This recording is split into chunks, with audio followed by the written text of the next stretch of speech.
Okey, Assalamualaikum. Nama saya Izzat Fendi. Okey, hari ini saya nak berkongsi dengan tuan-puan. Okey, pelan medical card di PRUBSN. Okey, nama pelan ni kita panggil dia sebagai pelan Anugerah Plus. Okey, Anugerah Plus ni di mana pelan ni ramai orang ambil lah. Okey, di mana market dekat di PRUBSN pelan Anugerah Plus ni yang paling orang ramai ambil. Right, sebab apa? Sebab dia mampu milik dan murah. Dan tambahan pula coverage dia memang best. Okay, alright, jom kita pergi. Alright, so pelan ni kita under Anugerah Plus saya pilih pelan ni Medic Protector pelan 200 lah. Okay, maksud beza dia 200 ni ialah kalau ambil pelan 200 dia punya annual limit dia 200,000. Okay, kalau tuan-puan ambil pelan 150, dia punya annual limit medical card 150,000. Kenapa saya lebih prefer pelan 200? Sebab beza dia antara pelan 200 dengan pelan 150 tak jauh beza. Beza dalam RM6 ke RM7. So saya prefer pelan 200. Okay, alright, jom kita pergi. Yang pertama, if you are hospitalized kat sini if you maksudnya kalau anda masuk hospital, okay, kita cover bilik warded setahun 120 hari. Okay, di mana kita offer bilik RM200 semalam. Alright, so tuan-puan boleh download di Play Store ataupun App Store. Nama apps dia sebagai nama apps dia ialah PRUBSN Navigator. Okay, di mana PRUBSN apps ni tuan-puan boleh download dan boleh tengok dan lihat sendiri hospital dan klinik yang berdekatan dengan tuan-puan. Alright, so tuan-puan boleh download lah nanti. Okay, so bilik warded semalam RM200 lah semalam.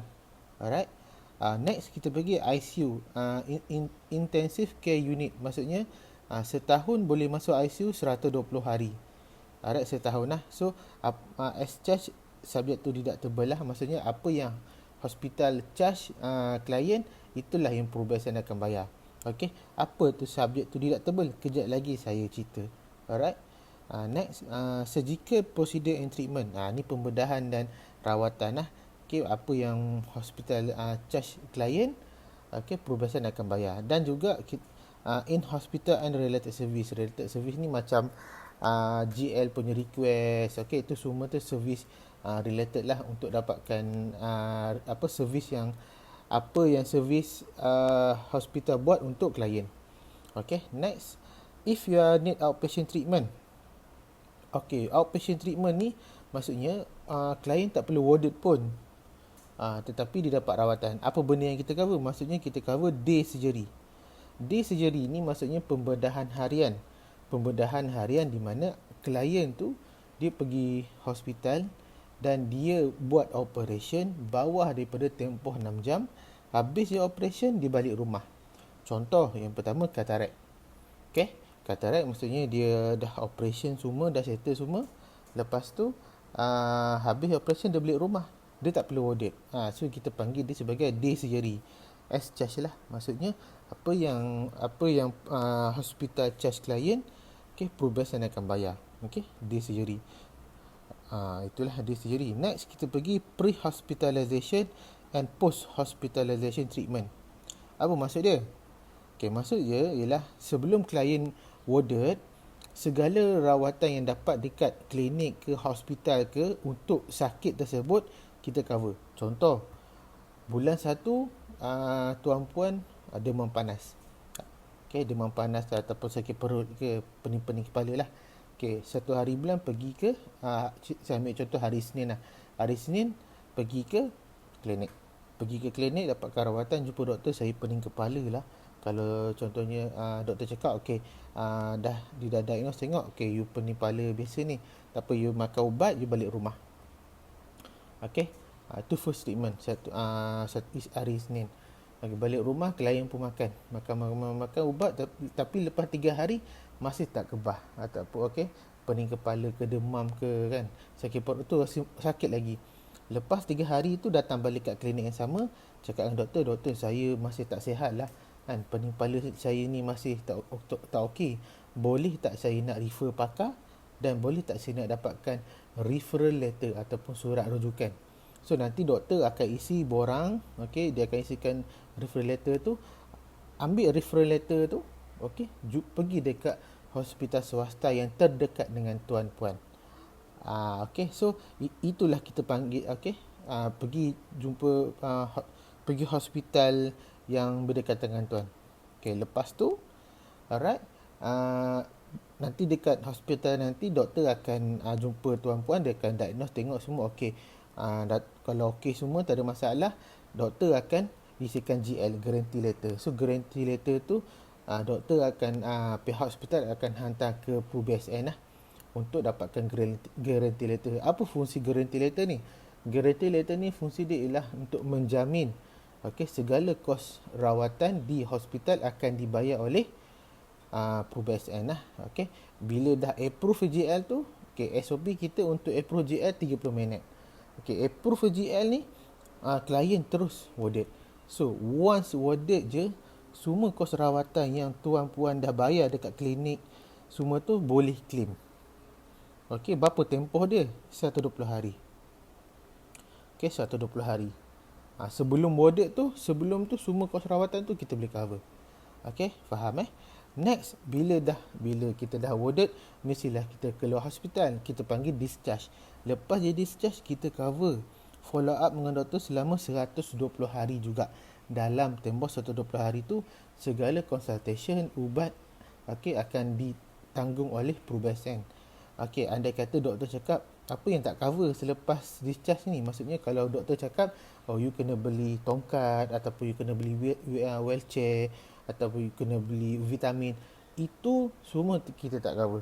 Okey, kita cuma cover untuk follow up ni hanya consultation dengan ubat yang diberi oleh pihak hospital. Okey, faham Okey, next. Ni S-charge ni maksudnya apa yang hospital charge, okey, PRUBSN akan bayar lah. Next, if you are coping with life-changing event, maksudnya andai kata korang berlakunya perubahan dalam kehidupan korang akibat kanser dan juga dialisis. Okey, untuk kanser treatment ni, kita bila seseorang tu kena kanser, dia akan ada dua rawatan. Yang pertama, kemoterapi selama 6 bulan dan juga radioterapi selama 3 bulan. Okey, rawatan kanser, iaitu kemo dengan radioterapi, dia tak memerlukan korang untuk warded. Okey, dia tak warded pun. Pergi, masuk ubat, macam kemo, masuk ubat, lepas tu balik rumah. Kita panggil dia rawatan luar, outpatient treatment. Korang tak perlu pun nak warded. So, berapa yang kita cover? Kita cover 1 juta lifetime. Sepanjang hayat tuan-puan sampai umur 70 tahun, kita cover 1 juta.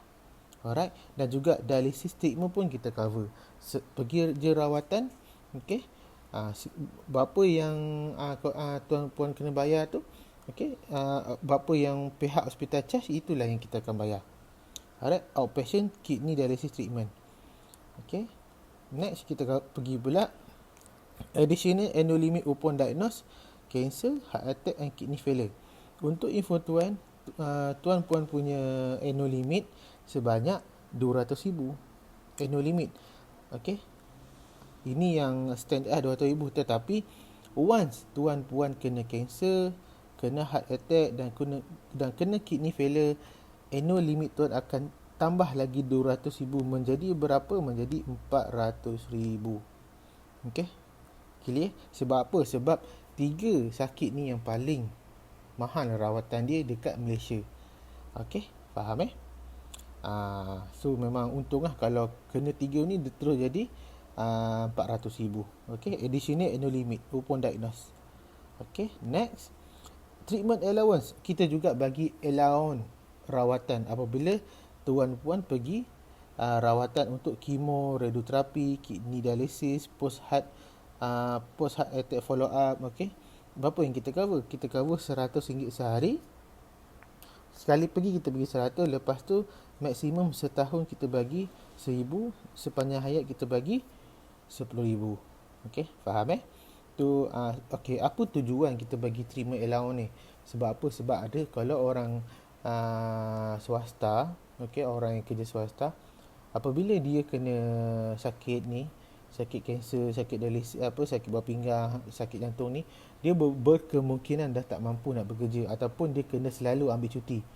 Apabila dia selalu ambil cuti, MC dah habis, annual limit dah habis, last kali dia terpaksa unpaid leave. Bila unpaid leave, anda akan dipotong gaji kan. So tak perlu risau, kalau potong gaji tak apa, kita bayar sehari RM100. Okey. Itu tujuan dia lah. Okey. Untuk treatment allowance. Next, kita pergi if you are in emergency. Kita cover juga untuk rawatan di klinik. Okey, rawatan di klinik. Tetapi kita cover setahun 1,500 sahaja. Okey, 1,500 setahun.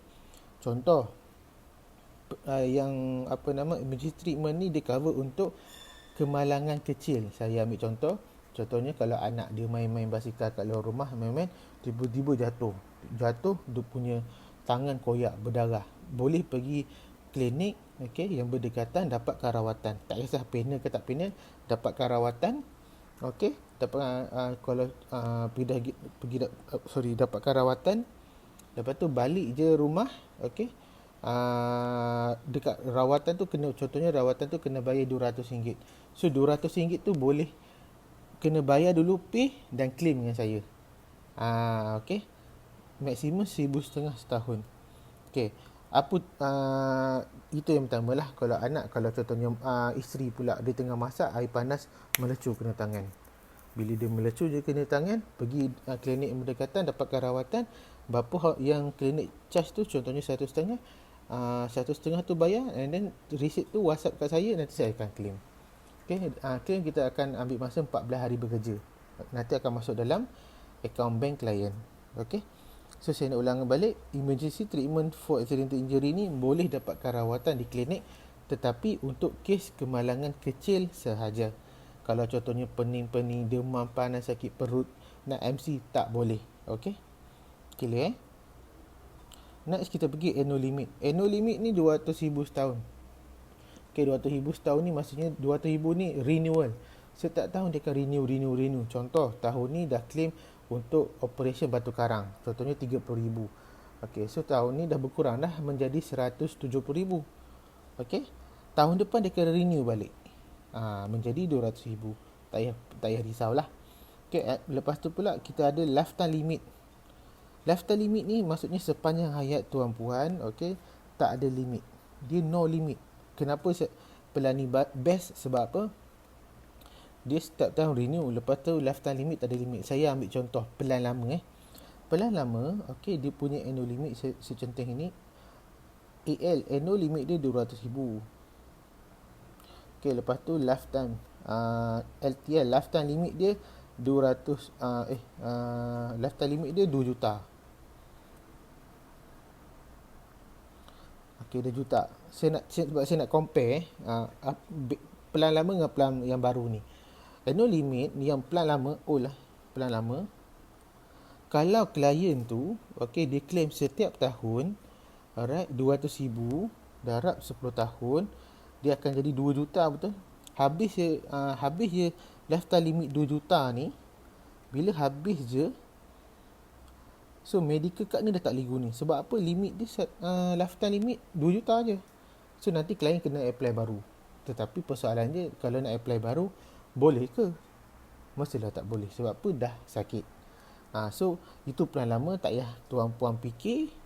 Tak payah nak fikir-fikir. Plan baru ni RM200,000 setiap tahun dia renew. Dia renew je. Lifetime limit tak ada limit. Setiap tahun renew lah. Dan kita bagi juga additional benefit, di mana haji dan umrah imunisasi. Benefit setiap 3 tahun. Maksudnya kalau anda kata tuan-puan pergi menunaikan haji atau umrah, kita bagi cucuk imunisasi allowance RM300.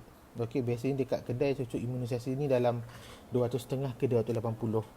Yang tu boleh claim balik. Next, government hospital benefit. Ini kita panggil dia allowance ward hospital kerajaan. Sehari RM100. Sehari RM100 ataupun 24 jam. Maksudnya anda katalah tuan-puan balik kampung tu, dari kampung tuan-puan ni tak ada hospital swasta. Memang tak ada option. Dia memang panas ni. So terpaksa kena warded dekat hospital kerajaan. Tak apa, kita bagi allowance ward sehari RM100. Sehari RM100. Okey, kalau 5 hari RM500. Tetapi kena tengok juga, dia kena subject tu 24 jam. Contoh, tuan puan masuk hospital warded pukul 8 malam. 8 malam 8 malam sampai ke 12 malam tak dikira sebagai 24 jam. Sebab apa? 4 jam dia duduk hospital, tak kira. Hari pertama tak kira. Lepas tu hari kedua kira 24 jam, hari ketiga 24 jam, hari keempat 24 jam, hari kelima ni tuan puan discharge pukul berapa? Pukul 8 pagi contoh. Tak dikira lah, sebab dia 8 pagi dah keluar, dia tak complete 24 jam. So tuan puan boleh claim maksimum RM300. Okey, faham macam tu lah. Kalau contohnya hari first tu warded pukul 12 malam, dah complete lah 24 jam sekala. Yang penting satu hari ataupun 24 jam. Okey, per day tu bersama 24 jam. Okey, itulah plan medical card untuk puan-puan, tuan puan punya rujukan. Okey, so saya harap tuan puan faham. Kalau ada apa-apa